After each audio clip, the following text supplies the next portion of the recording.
A club built on dreams, talent, and one of the most successful academies in football history. Barcelona, where the world's brightest stars are supposed to be born. But for every Messi, Xavi, and Iniesta, there's a shadow cast by those who never quite reached the heights. Those whose potential dazzled, only to fade. This isn't about the legends who conquered the Camp Nou. It's about the Wonderkids who couldn't. The players packed with promise, snapped up with hope, but ultimately left behind. From homegrown hopefuls to costly signings, we're diving deep into the stories of Barcelona's biggest youth disappointments, the ones who had the talent but not the fate. This is Every Failed Barcelona Wonderkid Explained.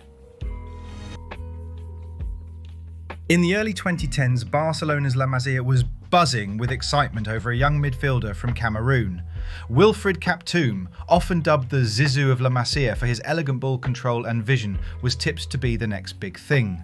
Joining Barcelona's youth ranks in 2008, Kaptoum quickly ascended through the academy, earning a spot in Barcelona B by 2014. His performances caught the eye, leading to his debut with the first team in 2015. He even scored in the Copa del Rey semi-final against Valencia, showcasing his potential on a grand stage. However, injuries began to hinder his progress. A significant knee injury sidelined him for months, and upon his return, opportunities became scarce. In January 2018, Kaptoum left Barcelona, signing with Real Betis. He continued his career with various clubs including UD Almeria, New England Revolution and Panathinaikos, but never reached the heights once anticipated. Senestacor, despite the setbacks, Kaptoum's early promise remains a poignant reminder of the fine line between potential and fulfillment in football.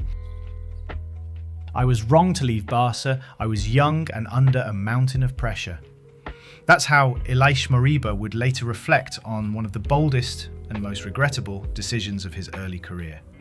Touted as the future of Barcelona's midfield, Moriba was a rare La Masia gem, strong, athletic, confident on the ball and tactically sharp.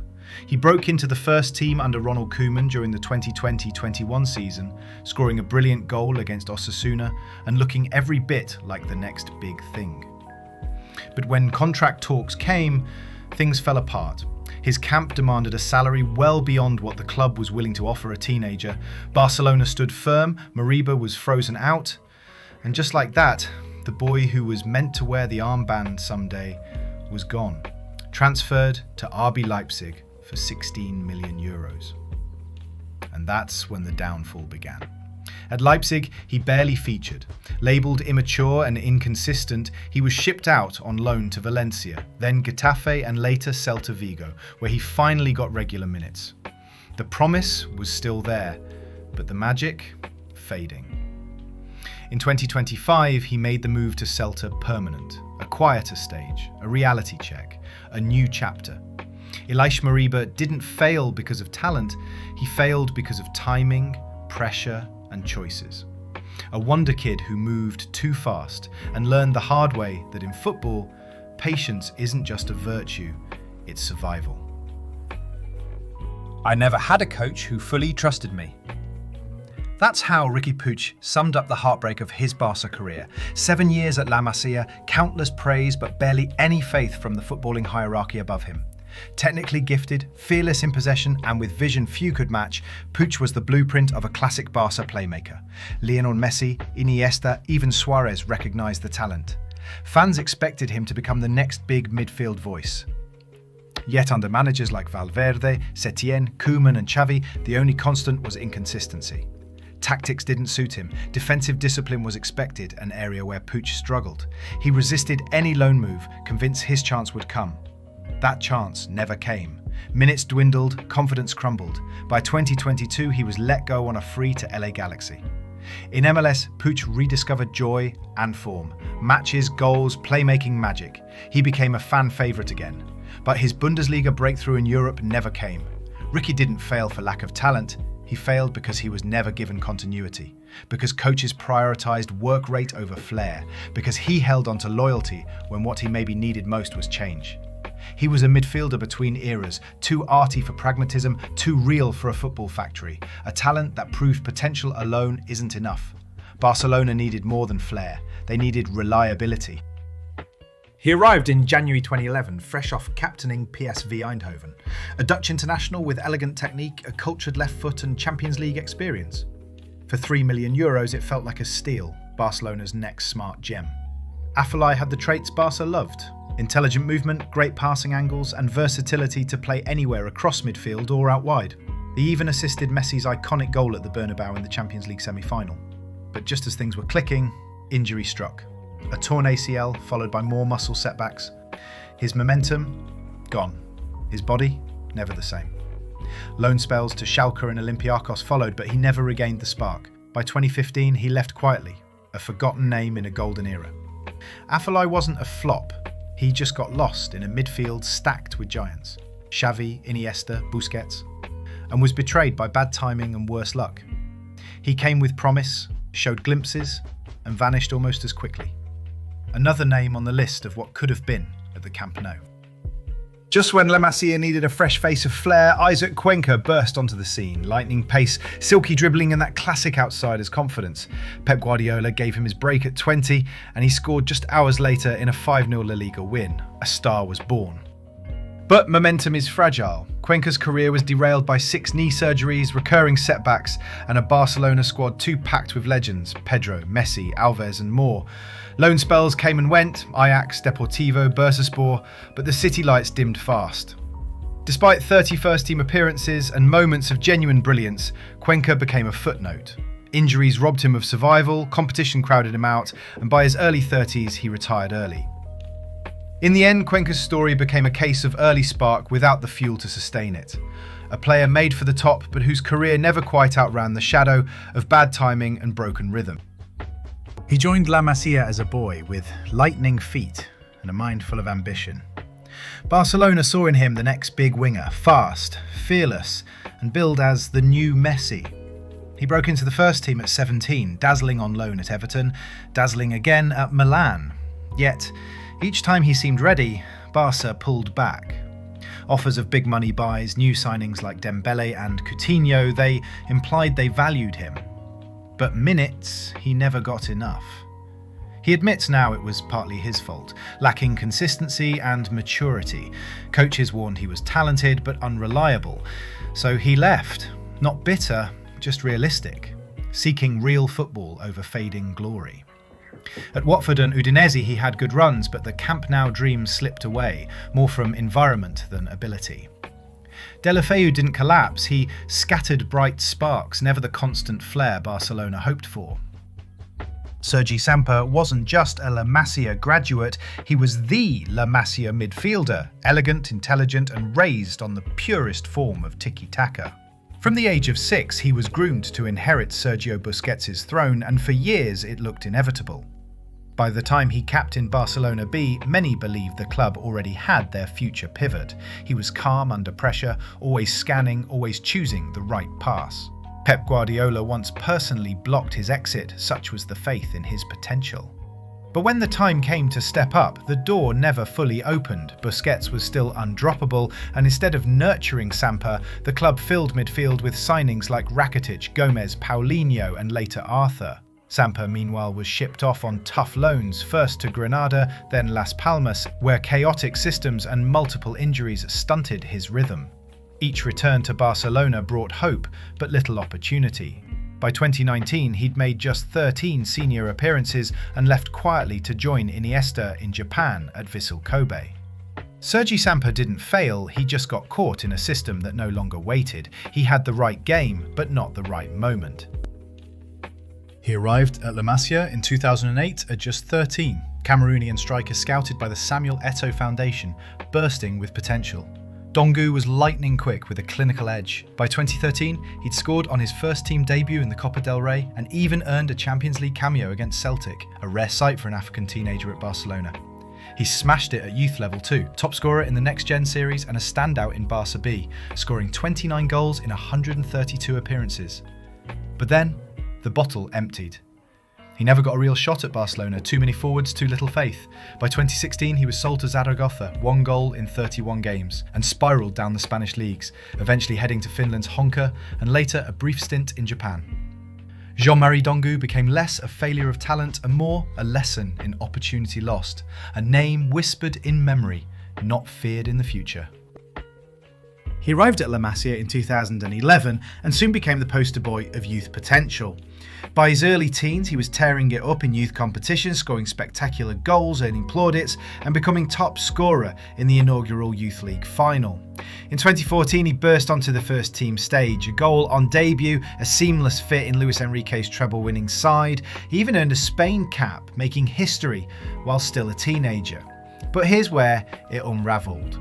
Barcelona's front line was Messi, Neymar, Suarez, an unbreakable trident that left no room for growth. Even when given chances, like during Messi's injury spells, Munir couldn't match expectations beyond isolated flashes. Coaches called him talented but inconsistent. He never became more than an understudy. Loans to Valencia and Alaves offered a reset. He scored, he impressed, but Barca moved on. In 2019, he left for Sevilla, then drifted into spells at Getafe, Las Palmas, and most recently Leganés. Munir's career arc didn't crash, it flattened. From explosive emergence to steady journeyman, his story ended not in plates and applause, but in quiet transitions and what-if whispers. A reminder that at Barcelona, timing is as important as talent. And sometimes the brightest flames burn out in the shadows.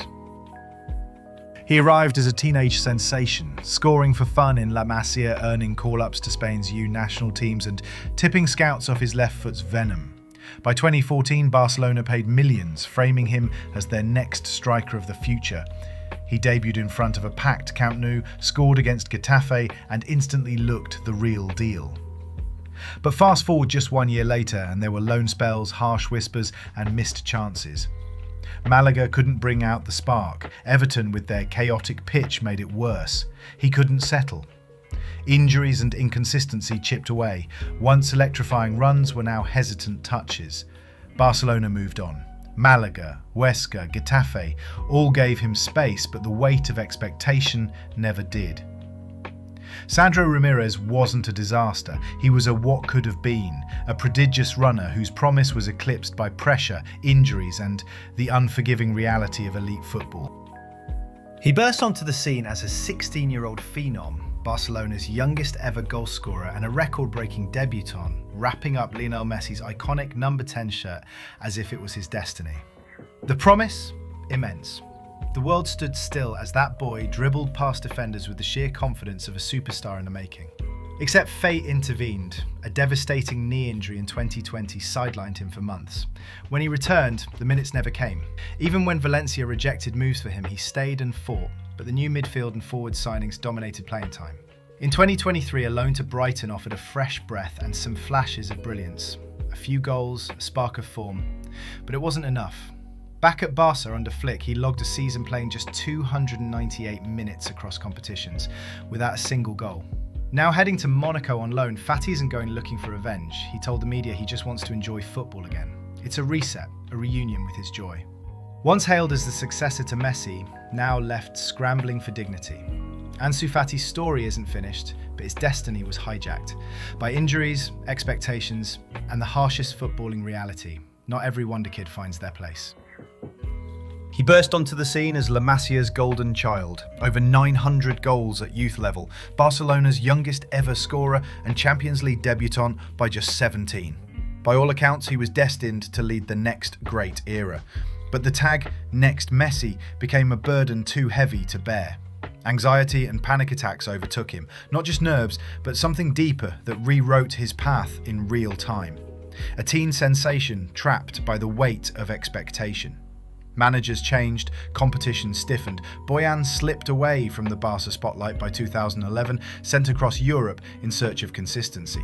Roma, Milan, Ajax, Stoke City, Mainz, Alaves, even MLS and Japan. He was everywhere, yet never quite at home. By 32, he quietly called time on his career, not with bitterness, but with clarity. Boyan's story isn't just about faded promise, it's a sobering reminder of how mental health, timing and pressure can shape a footballer's fate just as much as talent.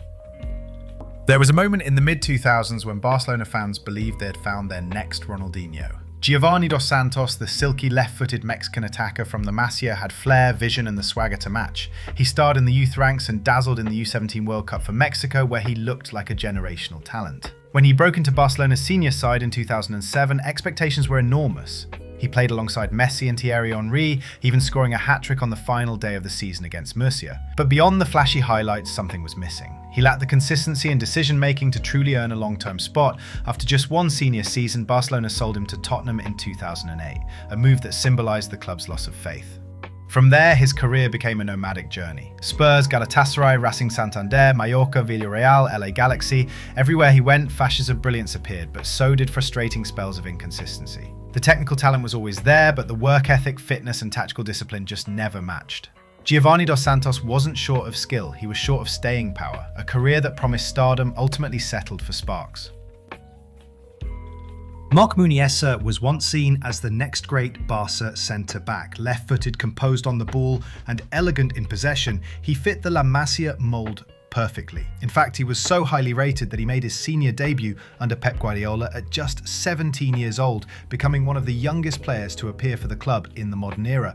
But that debut in 2009 would end in a red card and, unknowingly, signal the beginning of a tough journey. Despite his raw talent, Muniesa couldn't quite break through the first team wall, stuck behind legends like Puyol, Piqué, and later Mascherano. Injuries also crept in, halting his rhythm and limiting his opportunities with both Barca B and the senior squad. By 2013, Barcelona let him go. He signed for Stoke City, yes, Stoke, hoping to reset his career in the Premier League. While he showed glimpses of technical class, his time in England never quite elevated him. He later returned to Spain with Girona and bounced around, including a spell in Qatar. Muniesa was a classic case of potential meeting poor timing and bad luck. He wasn't a bust, but in the world of elite football, not being world class is often viewed that way. When Barcelona signed Alen Halilovic in 2014, the hype was massive. A teenage prodigy from Dinamo Zagreb, he was dubbed the next Luka Modric, or for some, even the Balkan Messi. He had it all: low centre of gravity, quick feet, and an eye for the spectacular. At just 16, he'd already played and scored in Croatia's top flight and made his Champions League debut. Barcelona saw a gem and moved quickly, slotting him into Barca B to ease his transition. But things didn't quite click. He showed flashes, a nice dribble here, a clever pass there, but struggled to adapt to the tactical demands and physicality of Spanish football. The first team debut came, but it felt more symbolic than earned. He was loaned out to Sporting Gijón, where he played decently, but again, nothing screamed future Barcelona starter. From there, it became a blur. Hamburg, Las Palmas, Standard Liège, Heerenveen, Birmingham, and a growing list of clubs, each one further from the elite level he was once destined for. Halilovic didn't lack talent, but in hindsight, he may have lacked patience, development stability, and the right coaching environment. His story feels like a warning that raw skill alone isn't enough at the top level. And that wraps up our deep dive into Barcelona's long list of fallen wonderkids, the talents that once lit up La Masia with promise, but never quite made it to the top in Blaugrana colours. Let us know in the comments if there's anyone we missed. There's been so many over the years and we'd love to hear your thoughts. If you enjoyed the video, don't forget to like, subscribe and turn on notifications. We've got plenty more football stories coming your way.